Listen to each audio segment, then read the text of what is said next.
Welcome back. Join me as I fly from Las Vegas's Harry Reid International Airport to London Heathrow in Virgin Atlantic upper class. We'll check out the club lounge you get access to and see how it compares to Virgin's own clubhouse at London Heathrow. We'll also see how the older style plane compares to the one we flew in to Los Angeles recently.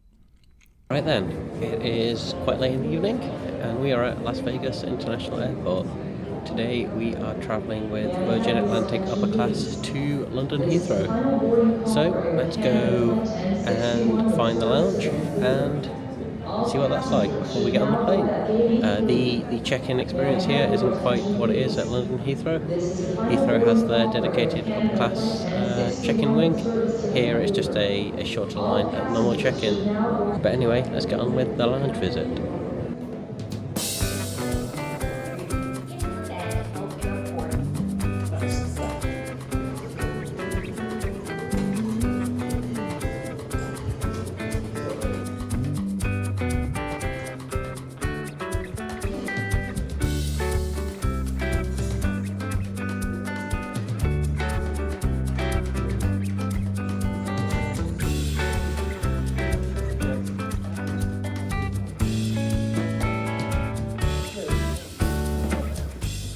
We're in the lounge, we're in one of these little booths, which are quite cool. You get a little tray and power, which most of the seats don't have. Just waiting for the flight, essentially, and charging some stuff up. It's fairly busy, but just cleared out when the 9 o'clock flight to London just got announced. So, yeah, we're just hanging out here.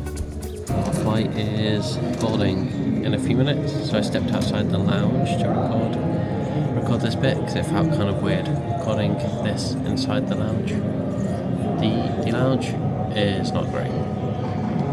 If you've been to the London Heathrow one or the JFK one, or imagine any of the Virgin owned ones, they are pretty amazing.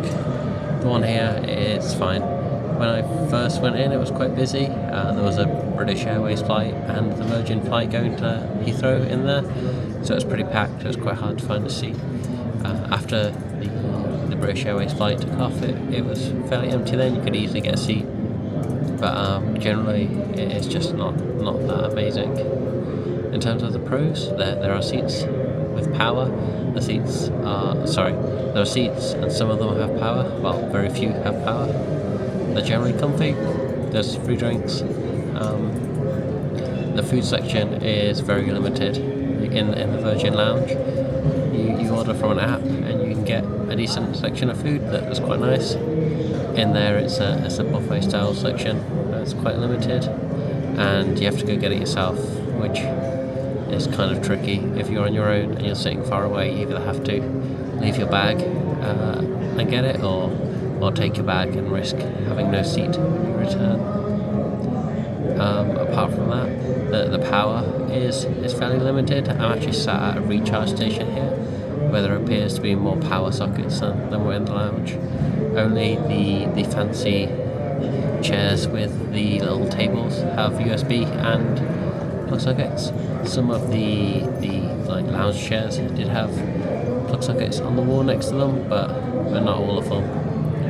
And yeah, I think generally it's just a bit meh, that lounge. The toilets in the Virgin lounges are quite nice. You generally get your own sink, and there's towels and stuff. They're in there. They were just like standard airport ones. So yeah, it's fine. Not amazing. I think it is my conclusion.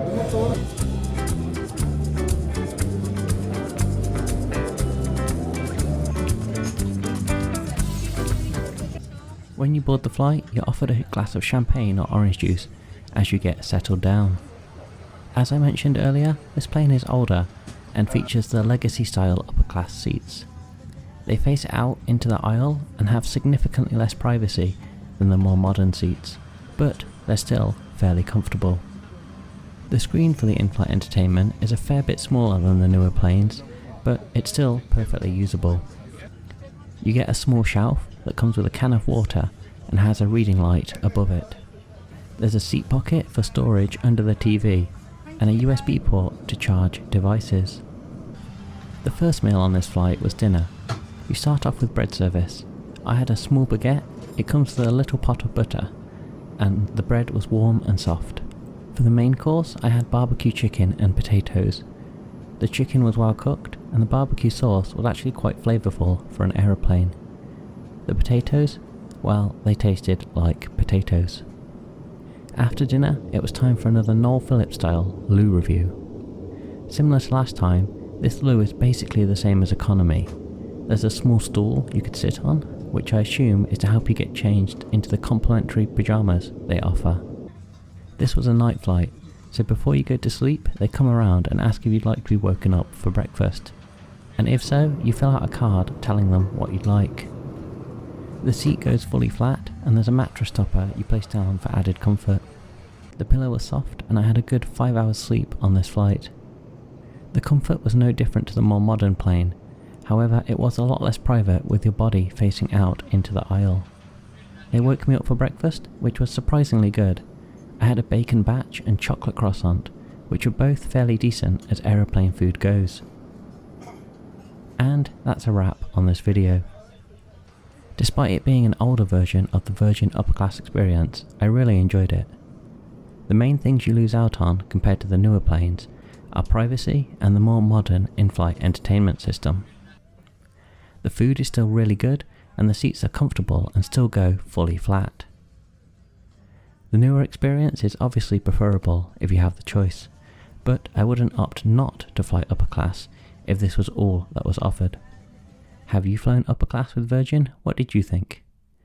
Let me know down in the comments, and if you like this video, please don't forget to like and subscribe.